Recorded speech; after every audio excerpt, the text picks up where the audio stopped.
Hey Charger Chefs, it's Mrs. Roth, and I wanted to share a recipe for marinated olives. My husband and I were recently at the Museum of Fine Arts exhibition on the glory of Spain, and it was really interesting. At the end, we got a cookbook. So in this cookbook it says, take olives, and you can have your favorite kind.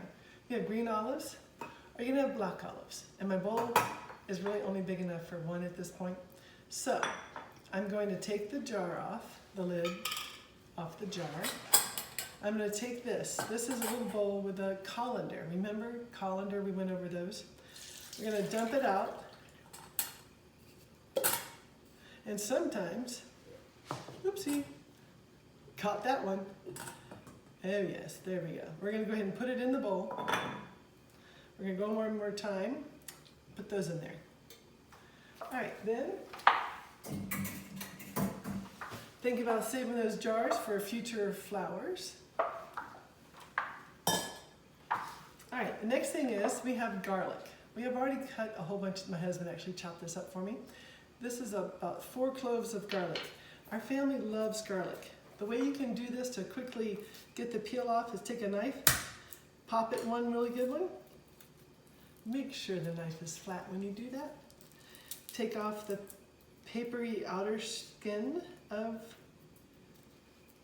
that, and then make sure that you make your C with your fingers, tuck that thumb underneath, and very gently go back and forth because you don't want any chunks not to be separated. All right, one more time through because we like our little tiny chunks of garlic. Garlic is an aromatic, so we'll go ahead and put it in there. Wipe down the blade. Please don't wipe across the blade. These are things I say because some people have actually done this before. All right, so that's one thing. The garlic is in there, smells awesome. Now we have some fresh oregano. This is from my garden, but we also have it at Pin Oak. So you can help yourself to fresh thyme and fresh oregano.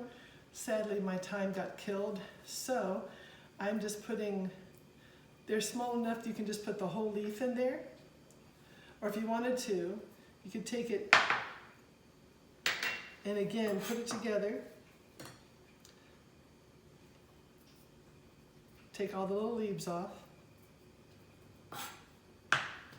And you can just hold your fingertips on top of the blade and go back and forth a bit to make them smaller.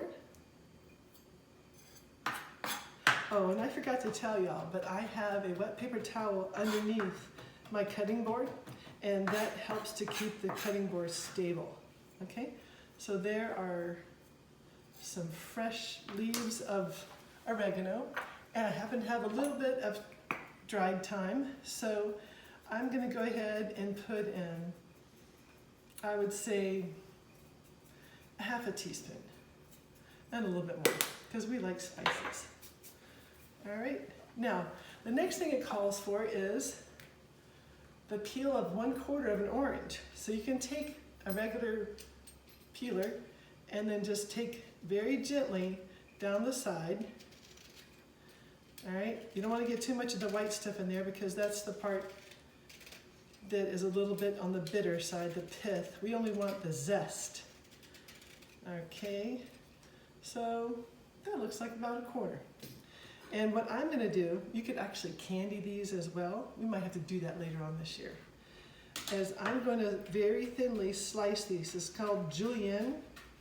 Really thinly long slips of orange peel. All right. It'll be really pretty too. This would be a great gift for the holidays. No matter what holiday, any time of year, olives are awesome. Okay, so there's your orange, and we're going to take the peel from the lemon. Same way, the whole peel from the lemon though. Lemon's a little bit more subtle sometimes than an orange, so we're going to just use the whole peel. You could, if you wanted very fine disbursement of flavor, you could use a zester, and we have those microplanes. Again, I'm just going to take them, sort of stack them up on top of each other like cords of wood, I guess. And I'm going back and forth. It's a little slippery, so I'm going to stop again.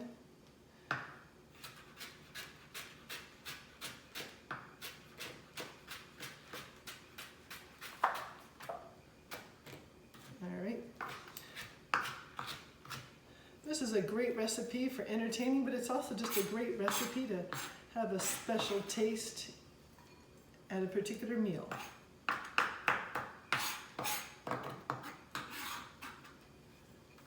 All right, so there's that. Then the juice from the orange. Now, to juice something, a lot of times you roll it. We should take that little sticker off. Make a bridge with your hand. And look at that beautiful orange. All right, they're going to take this. This is old-fashioned kind of juicer. And you're just going to go back and forth. It has a little area, grated area, to keep any seeds from going in. But sometimes people will just take it and squish it into their hand and catch the seeds. But this orange is kind of large. So we're going to pour it out and do one more.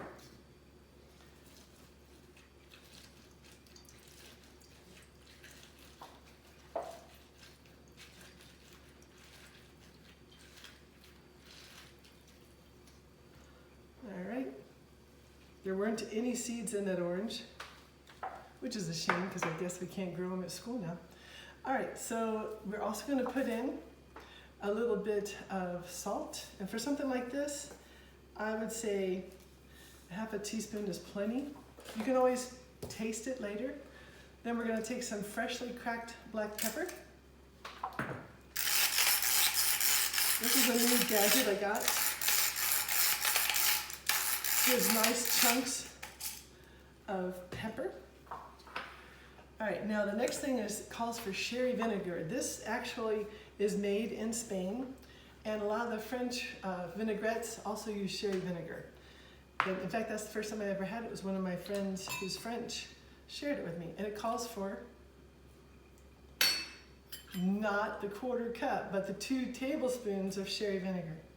See, it's really important to pay attention to what your recipe calls for. And I do have this recipe posted. There's one. Sometimes if you want to be careful, do it over another container in case it all comes pouring out, you don't ruin your recipe, okay? So I've got little drops here, that's another tablespoon, okay?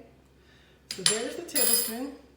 And sherry is really strong, so you want to get a big snarf of that. All right, and we have a huge thing of olive oil. And anytime you have one of these lids that has all these circles in it, make sure you cut those circles of plastic because you don't want it to get somehow out into the ocean and stop a turtle from living. All right, a 1/4 cup, we're going to use this. Remember, when you measure liquids, you want to look eye to eye and watch where it's going. I don't suggest that you start with a huge thing of olive oil in case you're smaller than me.